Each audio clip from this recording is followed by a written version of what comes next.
एक गांव में दो भाई रहा करते हैं। उसमें से छोटा भाई अच्छा और बड़ा भाई बुरा होता है। एक दिन बड़ा भाई यानी प्रकाश गांव के गरीब किसानों से पैसा लेकर शहर जाने का योजना बनाते हैं। प्रकाश गरीब किसान से यह बोलकर पैसा लेते हैं कि मैं शहर जाऊंगा और खूब पैसों से पैसा बनाऊंगा, तो गांव के बहुत लोग मुझे पैसे दे चुके हैं, तुम चाहो तो तुम्हारी भी मदद कर सकता हूँ। ऐसा झूठा वादा करके प्रकाश गांव वालों से पैसा लेकर शहर निकल जाते हैं। प्रकाश अपने छोटे भाई यानी अनिल को हमेशा नीचा दिखाने का काम किया करते थे और वह कहते थे कि तुम हमेशा गरीब ही रहोगे। प्रकाश शहर जाते हैं और वहां पहुंचकर नई नई जगहों में घूमना और खाना पीना शुरू करते हैं। कुछ ही दिनों में पैसा खत्म हो जाता है और वह निराश होकर वापस गांव पहुंच जाते हैं। यहाँ गांव वाले पूछते हैं कि हमारे पैसे कहाँ गए।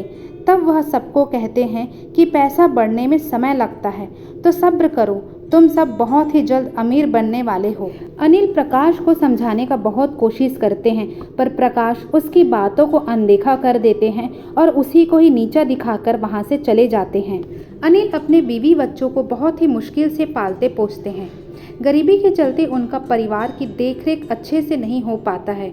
अनिल कुछ लोगों से कर्जा लेने तक जाते हैं, पर गांव वाले मना कर देते हैं कि तुम्हारा भाई हमारे पैसे को खा चुका है, अब तुम भी कोई नई योजना लेकर मत आओ, जाओ और हमारा पैसा वापस करो, तुम्हें कोई पैसे नहीं देंगे। अनिल दुखी होकर मजदूरी करके अपना घर की देखभाल करने लगते हैं। एक दिन प्रकाश चिल्ला चिल्लाकर गांव वाले को इकट्ठा कर रहे थे और उसके बाद कुछ लोग वहां आ भी जाते हैं।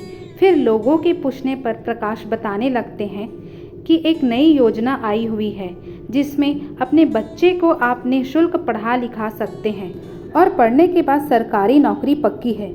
सब लोग सरकारी नौकरी को सुनकर खुश हो जाते हैं। फिर उसके बाद प्रकाश कहते हैं कि उसका तैयारी हमें अभी से शुरू करना पड़ेगा, उसके लिए आप अभी से पैसे जमा कर सकते हैं।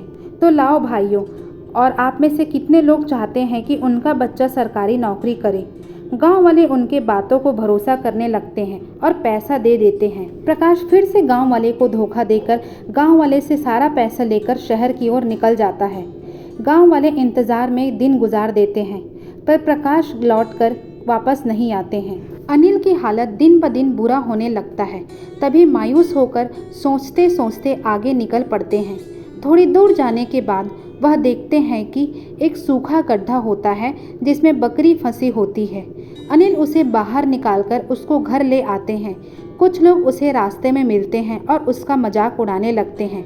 ये देखो, खुद का परिवार पालने का पैसा नहीं है और चला बकरी को पालने। अनिल उन सबकी बातों को अनदेखा करके बकरी को घर लेकर आ जाते हैं। बकरी को अच्छे से खाना पीना खिलाते हैं। अनिल की पत्नी कहती है, क्यों ना तुम इसका दूध बेचना शुरू कर दो, वैसे भी बकरी का दूध आसानी से नहीं मिलता है और जिसको ज़रूरत होगा तुम्हें उसे सही दाम में बेचना होगा। अनिल कुछ दिनों बाद ऐसे ही करते हैं। अनिल गांव-गांव जाकर दूध बेचना शुरू कर देते हैं। उसकी मटकी का दूध कभी खत्म होने का नाम ही नहीं लेता है। अनिल बहुत ही खुश होते हैं। देखते ही देखते अनिल के घर पैसों की कमी दूर होने लगती है। अनिल अपने परिवार वालों को अच्छे से देखभाल करना शुरू करते हैं। एक दिन अनिल बैठे बैठे सोचने लगते हैं कि यह जरूर कोई जादुई बकरी है, इसकी वजह से आज मेरा परेशानी दूर हो गया है। मुझे लगता है मेरे भाई प्रकाश जिन लोगों से भी पैसे उधारी लिए हुए हैं, जिन लोगों को भी उसने धोखा दिया है, मुझे वो पैसे लौटा देने चाहिए। अनिल धीरे धीरे करके गांव वालों का पैसा लौटाने लगते हैं। उसके बाद अनिल के ऊपर गांव वाले का भरोसा बढ़ने लगता है। कुछ ही दिनों बाद मालूम पड़ता है कि प्रकाश को पुलिस वाले धोखेबाजी के केस में अंदर कर दिए हैं। अनिल यह सुनकर दुखी तो होता है, पर वह सोचने लगता है जैसी करनी वैसे भरनी, आखिर उसने गलत तो किया है। अनिल अब गांव का सबसे अमीर आदमी बन जाते हैं और धीरे धीरे करके सबका कर्जा चुकाने लगते हैं। एक दिन रात को अनिल को सपना आता है। सपने में उन्हें लक्ष्मी माता दिखाई देती है और कहती है, अनिल, वह बकरी मैंने तुम्हें वरदान में दिया था, तुम्हारी गरीबी को मैं देख नहीं सकी और मुझे पूर्ण भरोसा था कि तुम गरीबों की मदद जरूर करोगे और तुम्हारे भाई के द्वारा लिए गए मासूम लोगों से कर्जा को चुकाओगे। मैं तुम्हें बकरी वरदान में देती हूँ, तुम सदा खुश रहोगे और ऐसे ही सबका मदद करते रहो, तथास्तु। अनिल सुबह उठकर सारी बातें अपनी पत्नी को कहते हैं और खुशी खुशी अपने परिवार के साथ रहने लगते हैं। गांव वाले भी अब अनिल के ऊपर मदद करने के लिए तैयार हो जाते हैं और पूरा भरोसा करने लगते हैं। अच्छा कर्म इंसान को हमेशा अच्छा रास्ता ही दिखाता है। बुरे कर्म करने वालों के साथ हमेशा अच्छा हो ऐसा ज़रूरी नहीं। समय सबको अंत में सच्चाई दिखा ही देता है। इसलिए अच्छा कर्म करे, अच्छा इंसान बने, स्वस्थ रहे, मस्त रहे, सबको साथ लेकर चले।